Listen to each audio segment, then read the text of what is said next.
So, welcome. So, as we discuss and understood the concept of international selling, in this session we are going to learn or understand the global sales dynamics and how to manage the sales force when you are going international.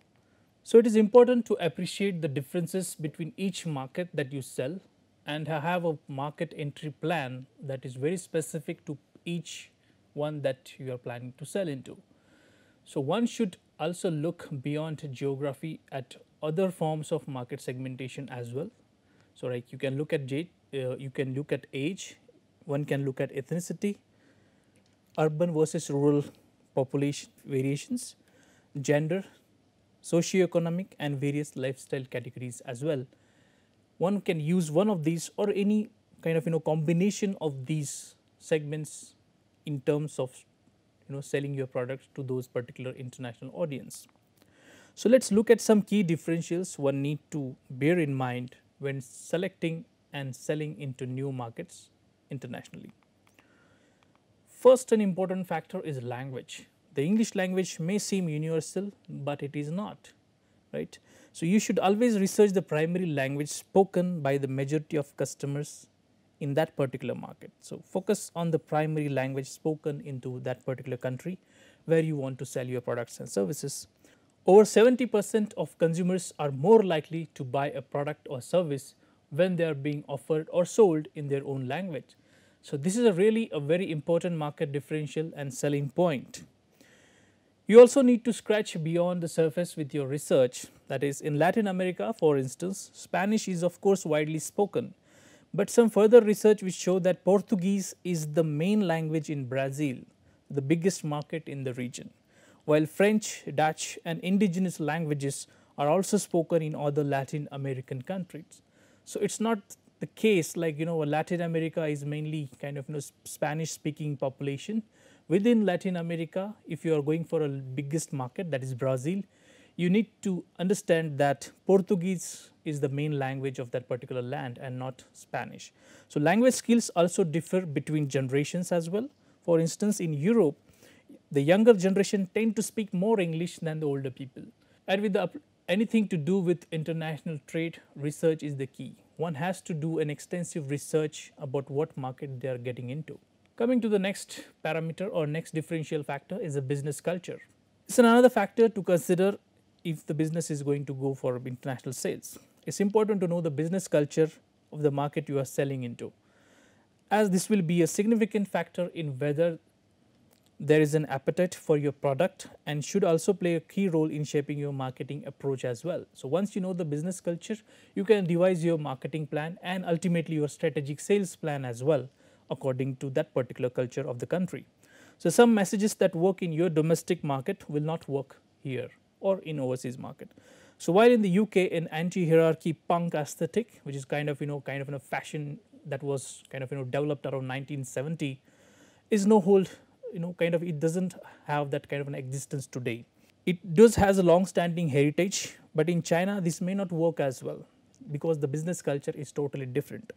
Further, while large cities tend to have more internationalized cultures, like say in India we can have more internationalized culture in metros versus a rural audience or visitors or customers that are working or staying in remote country areas. And the same thing happens when you are going to international markets as well. Again, understanding business culture is also important when meeting partners in your prospective market. When you are going to have a B2B meeting, you are meeting with some kind of arrangement of meeting that is made between your company executives and your customers panel of team. If you do not respect their traditions and etiquettes, you are likely to lose out on their businesses in those settings. So, things to look for in this aspect or respect should include your religion. What are the religious traditions and beliefs, respect for hierarchy, different approaches to punctuality, dress codes, working hours and the weekend, business cards and greetings, personal space and privacy, gift giving nature. In some cultures, business cultures, giving gift is considered as something which is very wrong. In those if you are meeting your business partners in those countries, try to avoid those mistakes. Even the length of time it takes for relations to form, like in China they take too much long time to build a kind of trustworthy relationship with any supplier or vendor they interact with. But once they made this particular relationships kind of they trust that relationship, it they make sure that it will go for a long time. Online marketing, another differential. You may need to ensure you have an international approach to your online marketing as well. So this includes like looking at your website translations, adapting an international domain and SEO strategy, and finding out which e-commerce and social media platforms are popular in each market among the others. So that's how you should prepare for your even online marketing team as well to support your sales team on the field. Competition in the market. So one of the first things you should research when going or selecting a market is what the local competition will be, including whether your competitors in your own market are also present in those particular international markets or not. So from this you can discern things like what their online strategies are, what messaging kind of formats they use, whether they are more using like emotional advertisements on promotional offers, or the particular kind of competitors are building on informative nature of the advertising. So what kind of even pricing strategies these people or your competitors are using, how they have adopted their own offering to that particular market, all these things should be researched in advance. All of this is a great knowledge which you can factor into your own strategy, either replicating elements which seem important for you or identifying where you can strike your own competitive advantage as well. So doing this particular kind of an exercise, so what we learn in one of the model is competitor mapping as well. You will identify your place where you want to sell or where you want to position your products and offerings in consumers' mind vis-a-vis what positions your competitors are kind of already holding into those particular markets. Coming to the next differential, local regulations. You may be required to adhere to different standards and local regulations when selling into new market. This could affect you in different ways. For example, you may need to modify your product to meet local standards or alter your packaging or labeling, that kind of one way that particular market demands, or to meet consumer standards or attain licenses to send your goods there. Certain sectors are more likely to be affected by this kind of local regulations. For example, food and drink, pharmaceuticals, drug products, cosmetic products, toys, electrical devices, and even textile products as well. Tariff codes, duty and taxation, which eventually kind of hamper or may kind of help to have your aid your cash flow balances and all. So it's another key differential between markets in the taxation and import duties, that each will charge for certain goods upon entry into their particular country. The first thing you will need to do is to understand what your tariff code is, as this will help you to track what import duty needs to be paid by the importer and other factors including anti-dumping duties, quotas, inspections and licenses and all. Export documentation is something a firm might consider when selling internationally. So when exporting goods to different markets, you could be liable to customs checks, right? And you will need to ensure you have completed the necessary documentation to ensure a smooth passage of your goods and services into those countries.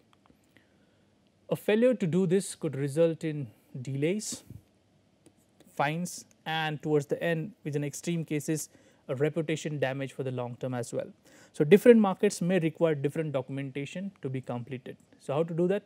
If you haven't already did that, it's important to contact a customs broker, which will help any sales team to do this documentation, export documentations, or freight forwarder for support with this. Or you can upskill your staff to be able to complete the documentation internally using government bodies as well. So you can take some government bodies or government kind of setup to kind of that will guide you to do all these kind of required documentation and licensing and everything. Payment methods and times, again that's the most important part. The most important part of international trade is getting paid, and there are multiple things that one should look for. So different customers and partners will look to do this in different ways, and payment times can also differ in each across the countries. So you need to establish at the outset some expectations and timelines for your international payments as well. So with all this, it's important to understand that there are multiple factors, as we discussed, that should be considered before getting into the market. but that is a general. So, with respect to sales force, what is that is specific that a particular sales team or a kind of sales department of any company plan in advance when they are thinking of going international. So, Salesforce management in global markets is an important topic or concept. Let us look at why it is important. So, Salesforce management is important to understand the concept of Salesforce management in international selling. With that, to understand the role of cultural factor in international selling and identify the factor that can motivate the sales force to maximize the product. So, these are something related to Salesforce management. We already covered this part of this in terms of kind of arranging for the sales force in domestic market, but there are some differences when you are going international. So, while selling in international markets, let us look at how we can go ahead with the sales force management. So, some of the basic functions performed by sales manager in this kind of setting of international markets will involve selection or selecting, training, motivating, compensating, and then finally evaluating and controlling your sales force. Let us look at each of these stages in detail. But how are these functions performed in a foreign markets? So, let us look at those. First one is selection. So, to succeed in today's global marketplace, it is absolutely essential that highly skilled and competent people be hired for global sales positions. So, the selection process in international market depends on multiple factors like kind of reputation the salesperson job or position enjoys in that particular culture, the values prioritized by a particular culture, and the type of product to sell. So, these are some of the factors that affects international selection process for going for an international selling efforts. These factors in turn affect the type of salesperson to select and how to select them as well.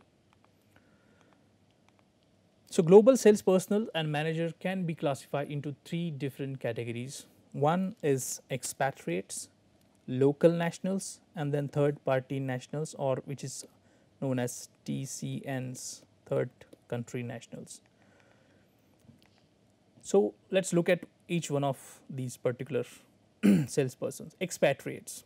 So, expatriates are salesperson or managers who are transferred from the home country of the firm, that is called as an expatriate. For example, a British citizen transferred from London to Singapore for a 3-year tour fits this category. So, for example, if talking about India, an Indian manager transferred to US or UK maybe for some 1-year, 2-year contract or something like that. So, an expatriate salesperson possesses extensive technical experience, better knowledge of the company, its policies, and have proven their dependability, and that is why they are getting the chance to go international and move up in the ladder of their career and explore more foreign countries and markets, which is why when products are highly technical or application oriented, an expatriate sales force remains the best choice as compared to third country nationals or hiring a local person. Also, expatriates are not locals. Expatriates sometimes add to the prestige of the product line in the eyes of foreign customers as well.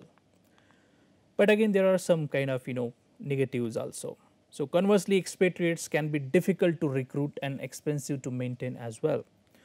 Employees may decline global assignment because of their family, fear of loss of career momentum, reduced visibility at the home office, or due to some other reasons as well. The total cost of keeping of expatriate abroad can also be considerably high because of the spatial cost of living, benefits, moving expenses, and taxes. So, if someone is kind of leaving everything behind and going for a 3-year contract to spend in another country, a company or a business firm has to give those kind of benefits, extra benefits to those people, and that kind of increases the cost of hiring them or kind of having them as in working abroad will increase. So, lastly, many expatriates may not understand the local language and culture of their assignment as well. For someone who is not any time visited kind of Asian countries, and a particular Western person coming to those countries without having any research or knowledge about the culture of that particular country will sometimes backfire.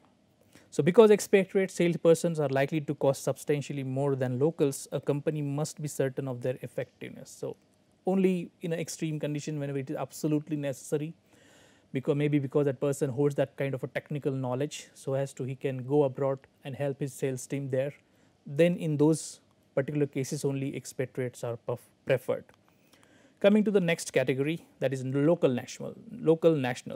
Local nationals are personnel hired from the country of operations itself.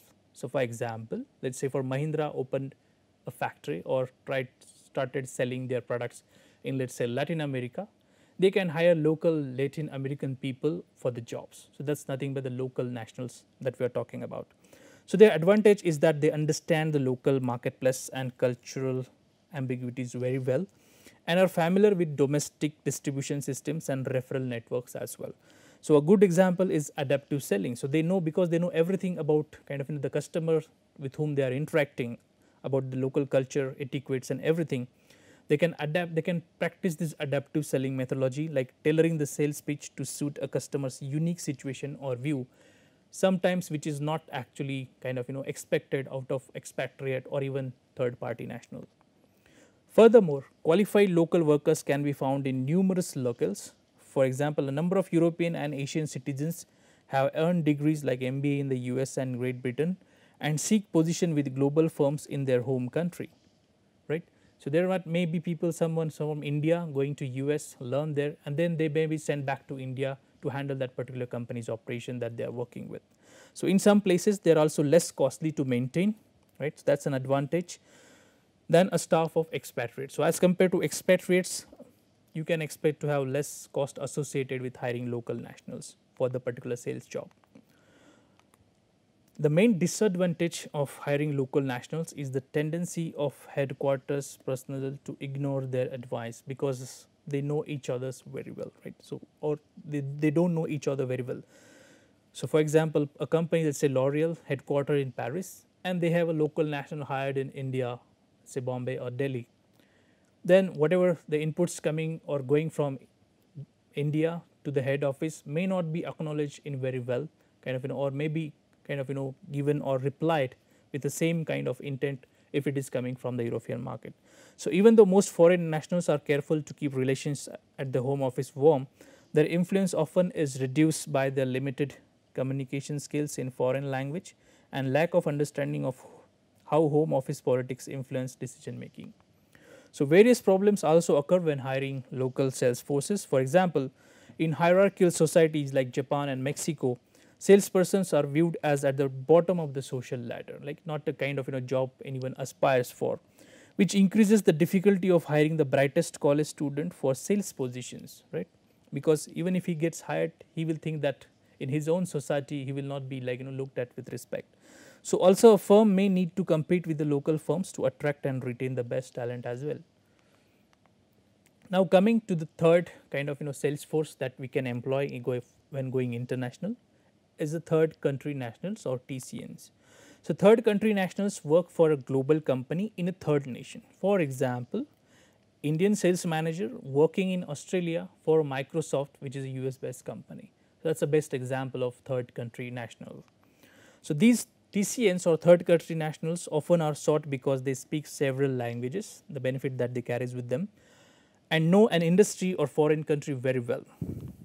So, global firms likes to recruit these third country nationals and believe that these workers seek opportunity to exhibit their competence in the global marketplace. So, when one looks at global firms like Coca-Cola, General Motors, Unilever, P&G, the executive ranks are composed of managers from diverse countries and cultures. Just look at the CEOs of top 10 companies across the globe, many of them will be Indian. Coming to the summarizing all the three types of sales force that we can employ while going internationally. So, we have kind of first one is expatriates.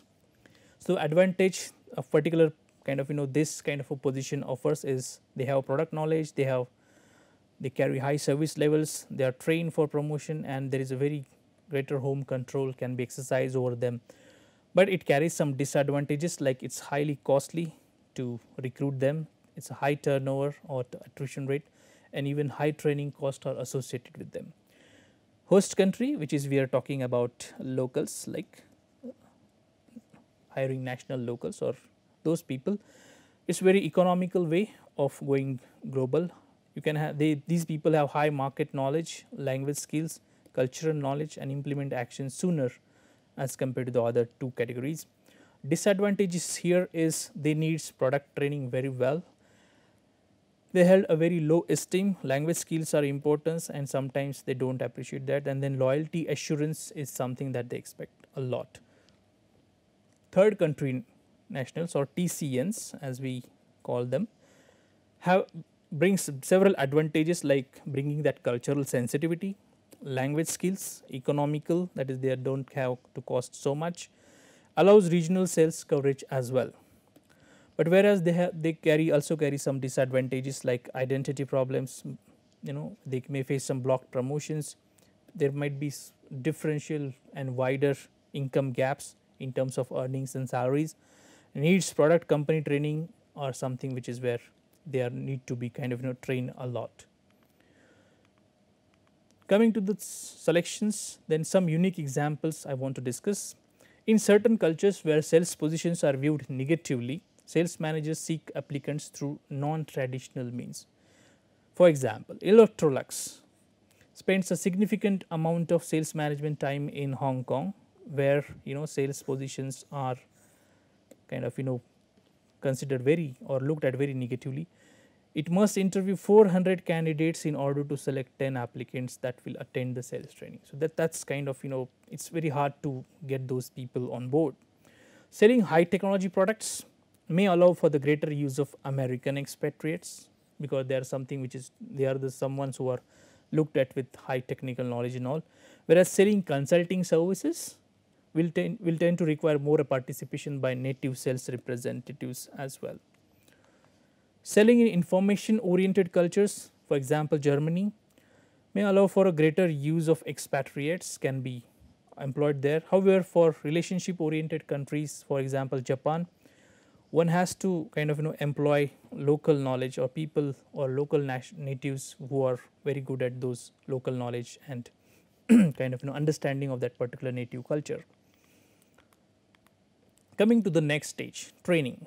So global firms understand the importance of training their sales force because the numerous benefits it offers. So it offers numerous benefits to sales force, the customer, and even managers, are like higher sales force performance, right? Training will improve the customer relationship, the more efficient time management across your sales team, less need for management supervision, and then greater product and market knowledge, and a more comprehensive understanding of company policies as well. So these are some sort of benefits. That's why training is important, which provides to the particular firm. So training culture impacts various aspects of sales training as well. For example, Japanese salespeople receive on-the-job training in a ritualistic formal setting that ensures that constructive criticism does not result in loss of face for the training. Sales managers must kind of move cautiously when transferring sales training methods, because languages vary so dramatically. Sales trainers must exercise caution when translating those training manuals from one country to another country when there are differences in the languages. When planning training dates, local managers must consult to ensure religious or ethnic holidays of that particular country or region as well. Training for expatriates focus on customs and the special foreign sales problems that will be encountered, whereas local personnel require greater emphasis on the company, its products, technical information, and selling methods as well. So local personnel, for instance, clings to habit continually reinforced by local culture. Nowhere is the problem greater than in China or Russia, where the legacy of communist tradition lingers. The attitude that whether you work hard or not, you get the same rewards has to be changed if training is going to stick. So expatriates are also captives of their own habits and patterns as well, and that will sometimes hinder what kind of training a particular organization wants to give to their sales force. So before any training can be effective, open-minded attitude must be established among the kind of trainees. So sales managers should kind of train salespeople so they develop cultural skills that would provide them with an ability to relate to different cultures even when they do not know the elements or the culture in detail. So central to this training program should be the development of cultural intelligence, which refers to the ability of an individual to function and manage in culturally diverse settings. So salespeople high in cultural intelligence are more likely to be effective in selling across cultures, as they are better able to adapt to the cultural background of their customers. So, Katura and Graham 2005 have suggested that people with cultural skin can be kind of or can offer various advantages, like they convey respect and communicate verbally and non-verbally a positive attitude and interest in people and their culture. These kind of a people who holds that cultural intelligence cope with ambiguity and the frustration that sometimes occur when they are dealing with the customers or in the particular unfamiliar cultural settings. These people show empathy by understanding other people's needs and viewpoints, avoid judging other people according to their own value system. So they are open to that kind of cultural kind of setting. Control the use of self-reference criteria, whereby assumptions are made based upon one's own culture and values. So instead of driving the sales interaction or call based on my cultural values, these people who can have that cultural intelligence, who have already kind of exposed to those cultural settings, are much able to approach their clients with more effectiveness. They can also use humor to prevent frustration levels rising when things do not work out as planned. Coming to the next part, so after selection training comes to motivation. Although the potential for international sales can be infinite, companies need a skillful and very highly motivated sales force capable of taking advantage of the emerging opportunities in sales domain. So by understanding what motivates salespeople and knowing how to motivate them, sales managers can help average salespeople transform into super salesperson or salespeople. So therefore, recognizing the needs and values of salespeople and providing them with appropriate incentives or rewards, for let's say, are significant steps in the right direction for the successful motivation of salespeople. A study published in Psychology Today, very old study in 1984, but still the kind of the needs are there, which kind of still holds true today also. So this study reported in Psychology Today in 1984 reported that a range of different needs motivate top salespeople, and these needs were found to be as follows. First need is need for status. We state that need for recognition and promotion while working. Second need is need for control, that need to be in control and influence others. They should feel empowered while doing those or taking those sales decisions. Need for respect, need to be seen as experts who can give advice. Need for routine, that is need to follow a routine that must not be interrupted. So they don't want any interruptions coming from headquarters or maybe from their immediate reporting managers. Need for accomplishment, that is need for money and challenges, like keeping those incentives and targets and quotas and all. Need for stimulation, like need to seek outside stimulation and challenges, maybe planning for competitions, treks and everything. And the need for honesty, need to believe in the rightness of their practices, like something which is related to ethics and all. The importance attributed to above needs that we just saw will vary between individual salespeople globally.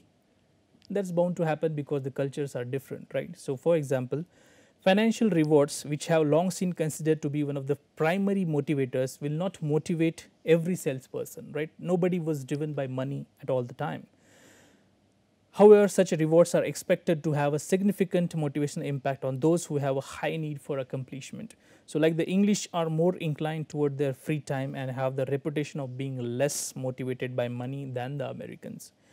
With Japan's emphasis on paternalism and collectivism and its system of lifetime employment and seniority, motivation through individual incentives does not work in Japan, right? So because Japanese employees or salespeople seem to derive the greatest satisfaction from being comfortable members of the group. So they don't assign that much value to money or those accomplishment. Instead, they are more driven by kind of community and respect within that particular community. Now, role of cultural values in motivation. Here also culture plays kind of an important role. Similar to needs, different cultures may give priorities to different values as well. For example, American salespeople are guided by values such as take pride in accomplishment, put freedom and initiative first, and forgive mistakes. Their European counterpart or European people or salespersons, however, are driven by values such as take pride in yourself and your group, put duty and obedience first, and avoid mistakes. So see the difference between how American or an European salesperson behave differently. So based on these values, a goal based on the need for becoming someone by doing things will be more easily accepted by American salesperson as compared to the European salesperson. So therefore, if managers are to successfully motivate their salespeople, they must have a multifaceted motivational program. Like you just can't touch upon one of the motivations. There are different values, different motivations are guiding that particular salesperson or team, and that's why we need a multifaceted motivational program that accounts for the complexity of needs, values, and behaviors of salesperson internationally. Coming to the next stage, compensation. So compensating the sales force is important for a number of reasons, as it helps to attract potential salesperson in your company, impacts salesperson's motivation when he is on the field, is a determinant of status and how the firm values the salesperson, and finally, the particular compensation also determines the lifestyle and purchasing power of a salesperson as well. So global firms offer total incentive packages to their global sales force, which includes financial as well as non-financial incentives. Just look at them. Financial incentives include salary, commission, bonus, stock options, and benefits. Financial incentives can also be earned through sales contest as well. Whereas non-financial incentives, which are related to awards, recognition, vacation, and even promotion or reassignment. In fact, interesting work and good career prospects may influence a person to accept a global sales position as well, even when the compensation package is lower than what is he or she is expecting. The compensation in the global marketplace is complex and affected by multiple forces. For example, in some cultures, sales personnel are compensated based upon their ability to produce for the firm. In other words, sales personnel are paid a commission or bonus based upon their ability to close the sale and produce revenue or profit for the company. Whereas in other cultures, however, compensation is influenced by other less specific variables. In Korea, workers are compensated based upon their position or seniority in the firm, even if they are doing the same work. So Korean workers rebel at the idea of performance related pay. Workers in Korea regard their job title as a status symbol and find it unacceptable to be paid less than people who have been with the firm less time or who occupy lower positions in the firm's hierarchy. So seniority is something that they value a lot. So as might be expected, this type of worker mentality and bureaucratic pay system complicates the role of global firms who may prefer the Western practice of linking compensation to productivity. Then cultural norms. So in cultures that rank low on uncertainty avoidance, like risk aversive kind of countries, like most English speaking countries, commission pay plans are more readily accepted than in cultures that seek to reduce uncertainty. So Germany is an excellent example here of a culture that tries to reduce uncertainty, and performance pay plans are less popular here. Whereas in Italy, where citizens are more accepting of different social and economic levels within the particular culture, a wider range of pay will be evident between executive and lower level workers. So conversely, in Scandinavian countries where egalitarianism, that is belief in equality, is interwoven within their culture, compensation packages are more uniform between workers and management. Assignment tenure is again affects what kind of compensation a company can plan for. In general, short-term foreign assignments involve payment of overseas premiums, then all excess expenses and allowances for tax differentiation, whereas longer assignments like 5 years, 10 years can include home leave benefits or travel allowances for the spouse. So international compensation programs also provide additional payments for hardship locations and special inducement to reluctant personnel to accept overseas employment and to remain in the position. Taxation law is something which again affect compensation policies for the sales force that is employed in global market. So those working in high tax countries prefer liberal expense account and fringe benefits that are associated, that is which are again non-taxable, like company cars and all, instead of direct income subject to high taxes. So you can pay them in terms of those fringe benefits which are not taxable, so as to take care of their living standard of living and all. So fringe benefit costs are high in Europe, ranging from 35 to 60% of the salary, because if you pay them directly in terms of salary, it will directly kind of levy the tax of around 30% and all. After compensation, the final stage is evaluation. So the purpose of evaluation of a global sales force is to improve salespersons and ultimately firm's performance. So without evaluation, it is difficult to know what has worked, what has not, and the reason behind the outcome as well. So compensation, kind of comprehensive evaluation, investigate whether identified deviations are attributable to incorrectly set goals or it's a weak performance in reaching those goals. So here you can actually evaluate what is the reason if your targets are not achieved in those particular international markets. So this is, did the sales force fail or whether inappropriate goals were set at the beginning. So you can take a call based on those particular comprehensive evaluation process.